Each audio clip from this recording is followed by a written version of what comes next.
Class 9-এর উপপাদ্য number 20, এটাকে নিয়ে একটু আলোচনা করব। তো এখানে কি বলছে দেখো, স্টেটমেন্টটা বলছে কোনো একটা ত্রিভুজের দুটো বাহুর মধ্যবিন্দু দ্বয়ের সংযোজক সরলরেখা তৃতীয় বাহুর সমান্তরাল এবং অর্ধেক। বলছে যুক্তি দিয়ে প্রমাণ করি। স্টেটমেন্ট আগে বুঝবে। ধরে নেওয়া যাক ত্রিভুজটা হচ্ছে A B C.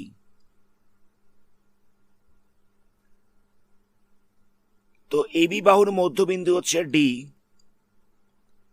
R BC বাহু এবি বাহুর মধ্যবিন্দু হচ্ছে ডি, আর এসি বাহুর মধ্যবিন্দু হচ্ছে ই।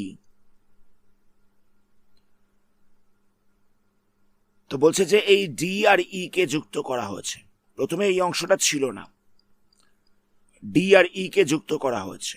তো বলছে ডিইটা বিসি এর সাথে সমান্তরাল হবে আর ডিই বিসি এর অর্ধেক হবে। এটা আমাদের প্রমাণ করতে দেয়া হয়েছে।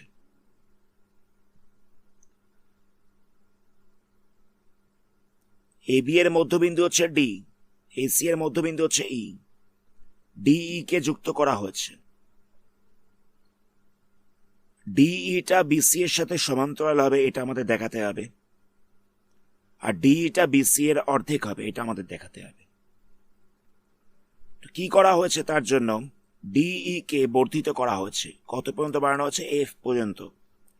এমন ভাবে বর্ধিত করা হয়েছে যাতে এফডিটা ডিই এর সাথে সমান হয়, যাতে এফডি ডিই এর সাথে সমান হয়। নেক্সট কি করা হয়েছে, এফ এর সাথে বি কে যুক্ত করা হয়েছে। এফ আর বি পয়েন্টটাকে যুক্ত করে দেওয়া হয়েছে।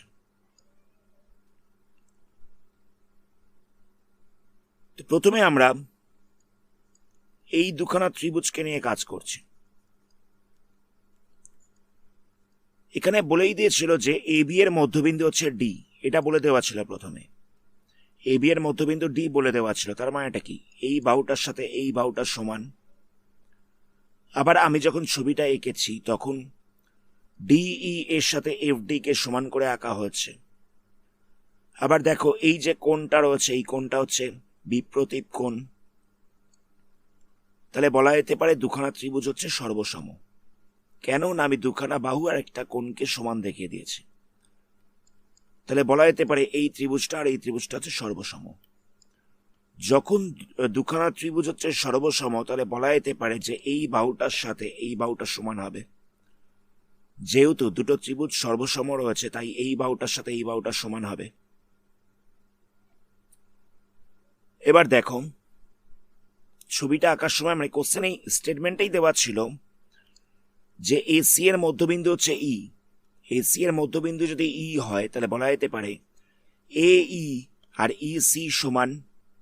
বলা যেতে পারে এ ই আর ইসিটা হচ্ছে সমান। আবার এখন আমরা দেখতে পাচ্ছি এ ই এর সাথে এফ বিটা হচ্ছে সমান। প্রথমে বলে দেওয়া ছিল এটার সাথে এটা সমান, আবার এখন আমরা দেখতে পাচ্ছি এটার সাথে এটা সমান। তাহলে কি বলা যেতে পারে, এই বাহুটার সাথে এই বাহুটা সমান হবে। আমি আরেকবার জায়গাটা বলছি, প্রথমে বলে দেওয়া ছিল এই বাহুটার সাথে এই বাহুটা সমান, আবার এখন আমরা দেখতে পাচ্ছি যে এই বাহুটার সাথে এই বাহুটা সমান। তাহলে আমরা কি বলতে পারি, এই বাহুটা আর এই বাহুটা সমান হবে। আবার দেখো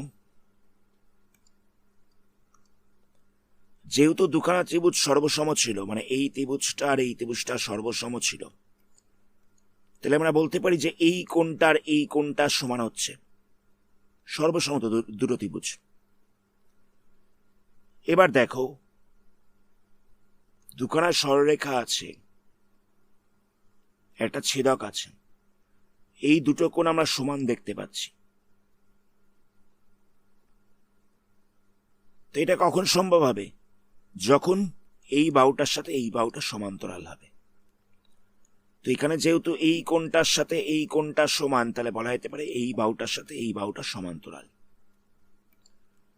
তাহলে আমরা কি দেখতে পাচ্ছি, দেখো আমরা এখান থেকে পেয়ে গেলাম এই বাহুটার সাথে এই বাহুটা সমান, আবার একবার দেখলাম যে এই বাহুটার সাথে এই বাহুটা সমান্তরাল। তাহলে এটা তো একটা চতুর্ভুজ রয়েছে, এই চতুর্ভুজটার এই বাহুটার সাথে এই বাহুটা সমান আবার সমান্তরাল, তাহলে বলা যেতে পারে কি চতুর্ভুজটা হচ্ছে সামান্তরিক। তাহলে এই চতুর্ভুজটা যদি সামান্তরিক হয় তাহলে বলা যেতে পারে ডিই বিসি এর সাথে সমান্তরাল। যেহেতু চতুর্ভুজটা সামান্তরিক তাহলে বলা যেতে পারে ডিইটা হচ্ছে বিসি এর সাথে সমান্তরাল। এটা আমাদের একটা প্রমাণ করতে দেওয়া হচ্ছিল।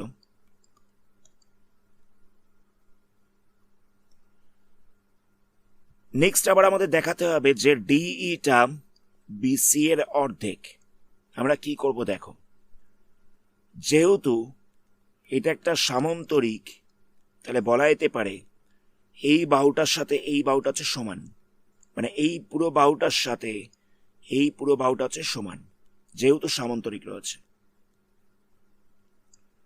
আবার দেখো আমরা ছবিটা আঁকার সময় কিরকম ভাবে এঁকেছিলাম, যাতে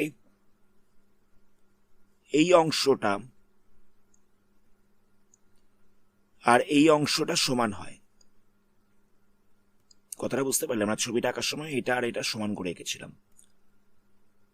তাহলে বলতে পারি শুধুমাত্র এইটুকুনি অংশটা মানে ডিই অংশটা এফ ই এই পুরোটার অর্ধেক, এটা বলা যেতে পারে ডিই অংশটা এফ ই পুরোটার অর্ধেক।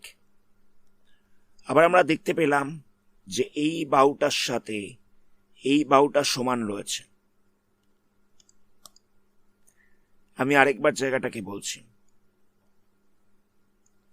আমরা এখান থেকে দেখতে পাচ্ছি যে এই অংশটা এই পুরো বাহুটার হচ্ছে অর্ধেক। আবার আমরা দেখতে পেলাম যে এই পুরো বাহুটার সাথে এই পুরো বাহুটার সমান রয়েছে। তাহলে বলা যেতে পারে ডিইটা বিসি পুরোটার অর্ধেক হবে। আমাদের এটাই দেখাতে হতো। আমি আরেকবার বই থেকে বুঝিয়ে দিচ্ছি কি বলছে দেখো। বলছে যে এবিসি ত্রিভুজের এবি বাহুর মধ্যবিন্দু হচ্ছে ডি। ছবিতে দেখতে পাচ্ছ এবি এর মধ্যবিন্দু হচ্ছে ডি, আর এসি এর মধ্যবিন্দু হচ্ছে ই। এবার বলছে ডি আর ই কে যুক্ত করা হয়েছে। কি কি প্রমাণ করতে হবে? ডিইটা বিসি এর সাথে সমান্তরাল, এটা আমাদের প্রমাণ করতে হবে। আবার প্রমাণ করতে হবে ডিইটা বিসি এর অর্ধেক, এটাও আমাদের প্রমাণ করতে হবে। তো অঙ্কন কি করা হয়েছে দেখো। বলছে যে ইডি কে এফ পর্যন্ত এমন ভাবে বর্ধিত করা হলো যাতে ইডি আর ডিএফ সমান হয়। ইডি কে বর্ধিত করা হচ্ছে এফ পর্যন্ত যাতে ইডি এর সাথে ডিএফটা সমান হয়। এবার কি করছে, এডিই আর বিডিএফ, এডিই বলতে হচ্ছে এই ত্রিভুজটা আর বিডিএফ বলতে হচ্ছে এই ত্রিভুজটা। এই ত্রিভুজটার এই কোণটার সাথে সমান, মানে বিপ্রতীপ কোণগুলো সমান আমরা প্রথমেই বলেছিলাম। আবার ডিই আর ডিএফ সমান, ছবিটা আঁকাই হচ্ছে এরকম ভাবে। আবার বলছে যে এবি এর সাথে এডি এর সাথে বিডিটা সমান, এডি এর সাথে বিডিটা হচ্ছে সমান। তাহলে দেখো দুখানা ত্রিভুজ হয়ে যাচ্ছে সর্বসম, মানে এই ত্রিভুজটার সাথে এই ত্রিভুজটা হচ্ছে সর্বসম। এবার দেখো দুটো ত্রিভুজ যদি সর্বসম হয় তাহলে বলা যেতে পারে এ ই আর বি এফ দুটো হচ্ছে সমান। দুটো ত্রিভুজ যদি সর্বসম হয় তাহলে বলা যেতে পারে এই দুটো বাহু হচ্ছে সমান। আবার প্রথমেই বলে দেওয়া ছিল যে এ ই এর সাথে সিটা সমান, এ ই এর সাথে সিটা সমান, এটা প্রথমেই দেওয়া ছিল প্রদত্তর মধ্যে। তাহলে আমরা দেখতে পাচ্ছি যে এটার সাথে এটা সমান, আবার এটার সাথে এটা সমান। তাহলে বলা যেতে পারে এই বাহুটার সাথে সমান হবে, সেটাই লেখা হচ্ছে বিএফটা সিই এর সাথে সমান।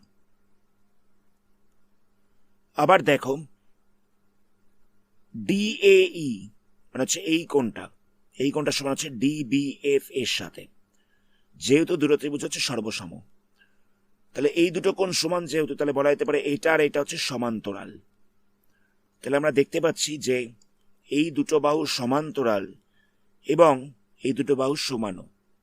তাহলে বলা যেতে পারে এই চতুর্ভুজটা হচ্ছে এটা সামান্তরিক। তাহলে চতুর্ভুজটা যেহেতু সামান্তরিক, তাহলে বলা যেতে পারে যে এই বাহুটা আর এই বাহুটা হচ্ছে সমান্তরাল। তো দেখো FE এই পুরোটা যদি সমান্তরাল হয় BC এর সাথে, তাহলে বলা যেতে পারে DEটাও সমান্তরাল হবে BC এর সাথে। মানে FE বলতে হচ্ছে পুরোটা, আর DE বলতেও একই রেখাংশ বোঝাচ্ছে, মানে একই সরলরেখার অংশ বোঝাচ্ছে। তাহলে বলা যেতে পারে FEটা যদি BC এর সাথে সমান্তরাল হয়, তাহলে DEটা হচ্ছে BC এর সাথে সমান্তরাল। তো আমাদের এই একটা প্রুফ করতে দেওয়া হচ্ছিল। নেক্সট আবার কি করা হচ্ছে দেখো, ছবিটা আঁকার সময় আমরা এঁকেছিলাম যে এই বাহুটার সাথে এই বাহুটা হচ্ছে সমান। তাহলে বলা যেতে পারে যে এইটুকুনি অংশটা এই পুরো বাহুটার অর্ধেক হবে। যেহেতু সমান রয়েছে, তাহলে বলা যেতে পারে DEটা হাফ হবে কার না EF এর। DEটা হাফ হবে EF এর। আবার দেখো যেহেতু চতুর্ভুজটা একটা সামান্তরিক পাওয়া গেছে, তাহলে বলা যেতে পারে এই বাহুটার সাথে এই বাহুটার সমান। তাহলে আমরা লিখতে পারি যে BC সমান হচ্ছে কার সাথে? EF এর সাথে। BCটা সমান হচ্ছে EF এর সাথে। আবার আমরা দেখলাম DEটা হচ্ছে EF এর অর্ধেক। জায়গাটা বুঝবে, এই বাহুটার সাথে সমান। আবার আমরা দেখছি যে এইটুকুনি অংশটা এই পুরোটার অর্ধেক। তো আমরা দেখলাম যে এই পুরো বাহুটা এই বাহুটার সাথে তো সমান, তাহলে বলা যেতে পারে DEটা BCটারও অর্ধেক। তাহলে বলা যেতে পারে DEটা BCটারও অর্ধেক। আমাদের এটাই প্রুফ করতে দেওয়া ছিল। আশা করি উপপাদ্যটা বুঝতে পেরেছি। যদি কোনো জায়গায় অসুবিধা থেকে থাকে তাহলে ভিডিওটাকে একবার ব্যাক করে দেখে নিও। আজকের ভিডিওটা আমরা এখানে স্টপ করছি। এর পরবর্তী পার্টে অন্য কোনো উপপাদ্য নিয়ে আলোচনা করা হবে। ধন্যবাদ।